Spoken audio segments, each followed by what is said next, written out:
하나님의 복은 이 세상의 번영과 장수와 성공 등이 아닙니다. 하나님께 은혜를 입은 사람들은 반드시 세상에서도 성공하는 것처럼 보이는 삶을 살지 않을 수 있다는 뜻입니다. 하나님의 부산물로서 주어지는 것들이 하나님의 복처럼 여기는 일은 없어야 하겠습니다. 하나님의 복이란 하나님을 믿는 믿음에서 결코 흔들리지 않는 것입니다. 이 땅에 소망을 두지 아니하고 하나님께만 소망을 두며 한 걸음씩 나아가는 삶입니다. 아무리 거친 상황 속에서도 꾸준히 열매를 맺는 튼실한 나무, 곧 시냇가에 심겨진 나무와 같은 삶이 하나님께 복을 받은 사람, 그리고 그런 모습이라고 할 수 있겠습니다. 하나님의 복이 무엇인지는 사탄도 너무나도 잘 압니다.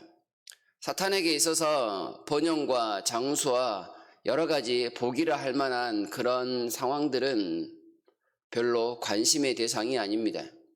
그럼에도 사탄은 이러한 것들을 자주 활용을 합니다. 왜냐하면 사람에게서 하나님의 복을 빼앗기 위함입니다. 사람의 약점이 무엇인 줄 알고 사탄이 성공처럼 보이는 부와 명예처럼 보이는 것들을 활용하여 자주 넘어지게 만들기 때문입니다.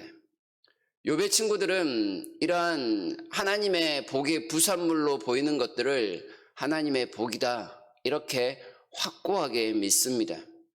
욥기를 지금까지 살펴보고 있지만 욥과 그의 친구들의 논쟁이 거의 평행선을 달리듯 보이고 있는 것은 욥의 친구들이 이 생각을 결코 고치려거나 잘못됐다라는 그런 생각조차를 하지 않기 때문입니다. 하나님의 복을 세속적인 복과 동일시하고 있기에 욥과 말이 안 통하는 삶을 보이고 있는 듯 합니다. 그러나 이것들은 착각입니다. 특별히 20장에서 소발은 이러한 착각 속에서 욥을 아주 신랄하게 비난했습니다. 악한 자의 좋은 시절은 오래가지 못합니다. 아무리 세계적인 명성을 가졌다 할지라도 결국 똥무더기에 처박히는 꼴이 되어 주변 사람들로부터 비웃음거리가 되고 말 것입니다. 5절에서 6절까지, 20장 5절에서 6절까지 이런 말들을 하였습니다. 요즘 뉴스에 보면 학생 폭력으로 인해서 어려움을 당하고 있는 운동선수들, 연예인들이 종종 나옵니다.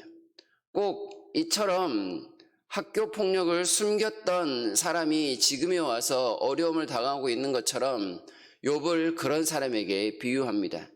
과거에 잘못이 있었으나 지금 많은 것을 얻었다 할지라도 공의의 하나님께서 그 모든 치부를 다 드러내시고 이제서야 벌을 하신다라고 말입니다. 그리고 이렇게 모든 것을 한꺼번에 잃어버리는 악한 사람들의 모습은 그들의 받을 분깃에 불과한 것입니다 라고 소발은 욥을 향해 비난하였습니다. 소발에게 있어서 욥은 파렴치한 이중인격자입니다. 자신의 잘못을 전혀 인정하지도 않고 그들을 향해서 아주 진심 어린 충고를 하는 친구들의 말을 듣지도 않는 고집불통입니다. 그래서 소발에게 욥은 그 모든 고난이 당해도 싸다 이렇게 말하고 있는 것입니다.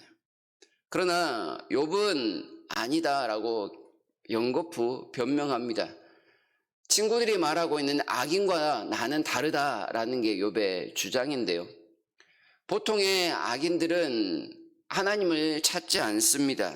14절과 15절에서 그리고 또한 하나님을 향해서 우리들을 떠나십시오라고 말을 합니다. 악인들에게는 전능자가 필요하지 않으니 우리는 기도하지도 않습니다. 이렇게 말하는 게 일반적인 악인들의 특징입니다. 그러나 욥은 그렇지 않습니다. 하나님을 무조건 찾습니다. 하나님만이 자신의 억울함을 풀어내줄 수 있다라고 믿기 때문입니다. 더 나아가 중보자를 찾으며 중보자만큼은 나의 편이 되어주실 것입니다 라고 강력하게 기도하며 소망을 두고 있는 삶입니다. 이렇게 욥이 하나님을 찾는 것만이 친구들이 말하는 악인과의 다른 점은 아닙니다. 또 다른 문제점은 7절에서 13절까지 말씀하고 있는 악인들의 이해할 수 없는 그런 형통함들 때문입니다. 장수하고 부유하고 자손들이 잘 되고 건강하고 그 안에 기쁨이 가득하고 그 안에 있는 자녀들까지 자자손손이 승승장구하면서 특별한 어려움도 없이 살아가고 그 집안에 있는 가축들까지도 아주 번성하고 있는 그런 모습.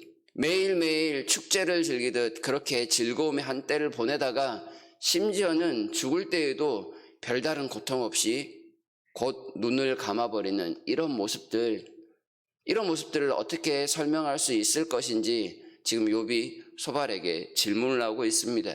그것은 아마 그 모든 친구들에게 그리고 세속적인 복을 하나님의 복과 동일시하는 모든 사람에게 던지고 있는 질문과 같습니다. 16절에서 이 악인들이 누리고 있는 이러한 모든 것들이 하나님께서 주신 것이 아니겠느냐라는 의미심장한 내용을 표현하고 있습니다.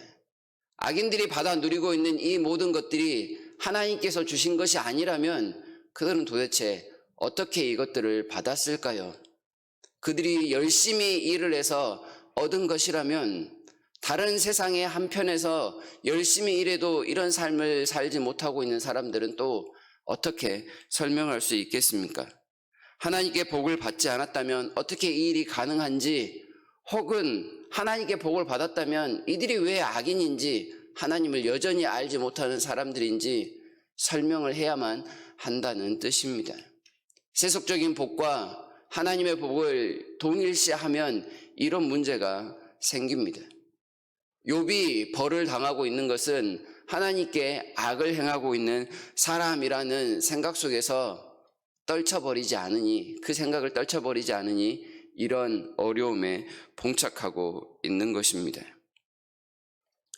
소발은 하나님께서 성경을 통하여 무엇을 말씀하고 있는지에 초점을 맞추기보다는 그저 자신의 생각 속에 욥을 집어넣으려고 하고 있습니다.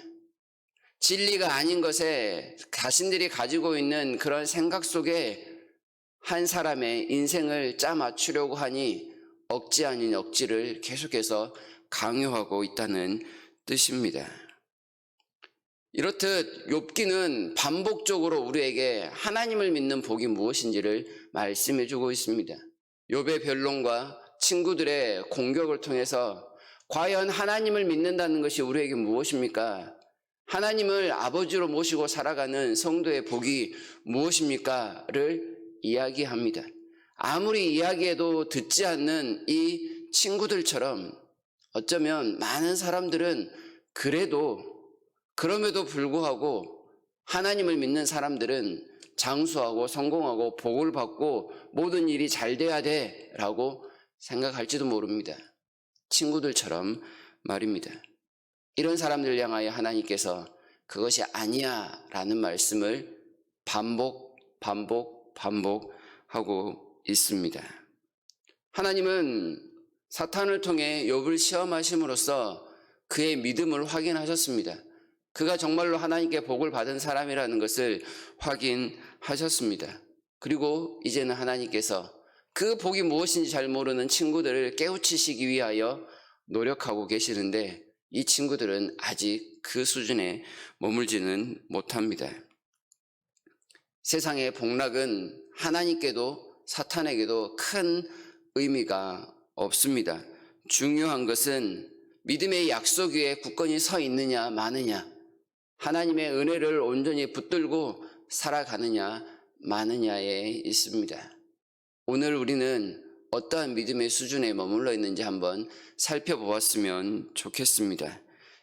우리는 지난 4주간 동안 시련을 이기는 성도의 모습에 대해서 목사님을 통하여 설교 말씀을 들었습니다. 시련을 이긴다는 것이 무엇입니까? 믿음으로 세상을 살아간다는 것이 무엇입니까?